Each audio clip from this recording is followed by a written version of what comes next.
Eh bien bonjour tous, mes amis sur Facebook. Nous allons reparler encore une fois du monde des animaux. Vous les aimez, ils vous aiment, ils vous le rendent sans aucun doute. Eh bien, nous allons parler cette fois-ci encore des oiseaux. Les oiseaux sauvages. Je vais revenir un petit peu en arrière à l'époque où j'étais encore plombier, monteur en chauffage, couvreur et tout et tout. Tout ce qui touchait le bâtiment, j'étais dedans. Eh bien, je faisais ces travaux, je le disais il y a un instant, dans une cité pavillonnaire en bordure de forêt. Et au printemps, je venais très tôt le matin. Je travaillais très vite pour pouvoir m'échapper 1 heure ou 2 et aller dans la forêt. Et là, eh bien, j'écoutais. J'aimais écouter les oiseaux. J'aimais les regarder bâtir leur nid et tout ça. Je restais des fois 1 heure, 2 heures, ça m'est arrivé. Et pourtant, j'étais fumeur. C'était pas facile pour moi d'attendre. Hein. Mais j'étais anxieux de voir comment ils travaillaient, comment ils faisaient ces choses. Et je ne bougeais pas. Pas du tout. Je ne voulais surtout pas les effrayer. Et ça durait comme ça. Jusqu'au jour où j'ai entendu des cris d'oiseaux, mais différents. C'était le cri d'un merle, mais ce n'était pas le cri d'un merle. Et pourtant, en m'approchant tout doucement, délicatement dans les branches, j'ai vu. Et j'ai su là que c'était vraiment un merle. Il était sur une branche d'un chêne, disons centenaire, énorme, énorme. Et il avait la queue redressée comme la queue du paon, les plumes très écartées. Il criait des cris plaintifs, des cris affirmatifs, des cris de force, de puissance, des cris d'amour. C'était un chant d'amour. Et il tournait sur lui-même. Et il sautait par-dessus la femelle, et de l'autre côté, il refaisait pareil. Il tournait la queue toujours ouverte. C'était génial, c'était fantastique. Ça durait un temps indéterminé. Je restais comme ça. Et le lendemain, je suis revenu encore, espérant le voir à nouveau, mais c'était fini. Certainement qu'il avait dû faire affaire avec la femelle. Mais j'ai vu que 2-3 mètres plus loin, quelques temps plus tard, ils avaient construit leur nid. Eh oui, en principe, quand un merle siffle, le lit n'est pas loin. Hein. Et j'ai vu ainsi des oiseaux de toutes sortes. C'était vraiment magnifique.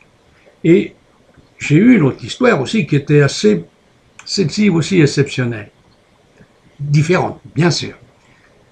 Je travaillais donc dans ce contexte de pavillon et j'avais fait la connaissance, bien sûr, de tous les chefs d'entreprise et très souvent on mangeait ensemble et tout ça. Et un jour, un matin, très tôt, un patron menuisier est venu me voir, sonne à ma porte et me dit « Drache, il dit, il y a un truc, j'ai culbuté un oiseau au passage, je voulais pas le laisser mourir sur le bord de la route. Alors je te l'ai amené, peut-être que tu feras quelque chose pour l'aider, ou peut-être à mourir aussi, qui sait. » Et il m'amène cet oiseau. Quand je l'ai vu, c'était un geai. Il était magnifique. Adulte, hein, c'était pas un bébé.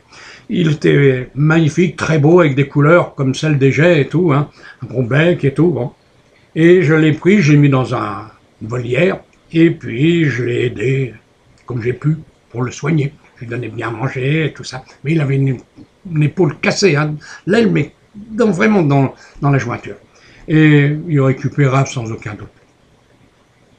Alors après le fait est, il a grandi, il a forcé, il s'est retrouvé tout neuf. Et il s'est mis à siffler. Vous avez déjà entendu un merle siffler? Ben, il faut pas être sourd, hein, parce que les oreilles, bonjour, hein, et les voisins aussi. Parce qu'au bout d'un certain temps, il sifflait de plus en plus fort. Ben, il avait pris de la force, hein, la petite bête. Hein. Oui, il était heureux, lui. Il vivait peut-être en cage, c'est vrai. Mais il était heureux, bien nourri. Et je lui parlais très souvent. Voilà. Et un matin, on s'est levé avec ma femme en sursaut. Vous savez très bien qu'on est en avance sur le soleil. Et le soleil, lui, quand il se lève, eh bien, il est 5 heures le matin environ. Hein. Et à 5 heures du matin, grande bas de combat, il se met à siffler. Et croyez-moi, il sifflait fort. Et le cri qu'il avait lancé nous a fait peur. Il a crié « Au secours !» Oui, au secours. C'était atroce. Il va nous faire avoir des ennuis avec le voisin, lui.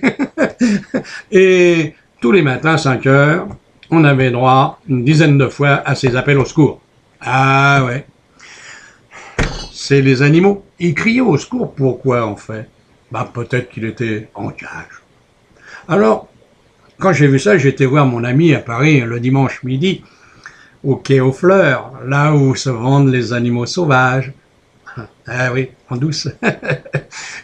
Et là, j'ai vu mon ami Petit Louis et je lui ai dit, écoute, j'ai le jet là, en cage. Tu peux faire quelque chose parce que moi, il va me faire avoir des ennuis. C'est pas évident d'entendre crier au secours tous les matins, surtout à 5 heures, ils vont croire que j'égorge ma femme. Et à ce moment-là, il vient, et je lui dis, je te le donne. Essaye d'en faire quelque chose, toi, t'as des volières, t'as tout, t'as d'autres oiseaux, il ira peut-être bien avec. Ou si tu connais quelqu'un qui habite loin dans la campagne, ça pourra peut-être faire son affaire. Et c'est comme ça que cette histoire s'est terminée. Il a dû vivre assez longtemps, je sais qu'il était parti à la campagne. Voilà. Eh bien, mes amis, voilà, des histoires d'animaux, je vous en raconterai encore, il y en a plein. Et puis, il y a d'autres choses aussi à parler. Le spirituel, ça viendra, mais déjà, quand on aide les animaux, quand on les aime, il y a un côté très spirituel quand même. Voilà. Ah, même si on les met en cage. Bon, maintenant, je le fais plus, hein. Je l'ai dit l'autre fois. Je le fais plus. Plus d'oiseaux en cage. Et pourtant, si, j'ai des serins encore. Ah ouais. Eh oui, j'ai des serins en cage. J'ai même un couple d'oiseaux, comme on dit, inséparables. Ben oui, moi j'aime les oiseaux et puis c'est pas facile. Enfin bref, voilà. Vous êtes au courant de tout. Eh bien, je vous dis à bientôt. Merci d'avoir écouté. Ah ouais, c'est un peu farfelu hein, cette vidéo, mais je suis comme ça moi. Je vous dis ce que j'ai sur le cœur, je dis tout ce que je sais, toujours. Allez, je vous dis à bientôt. Merci d'avoir écouté.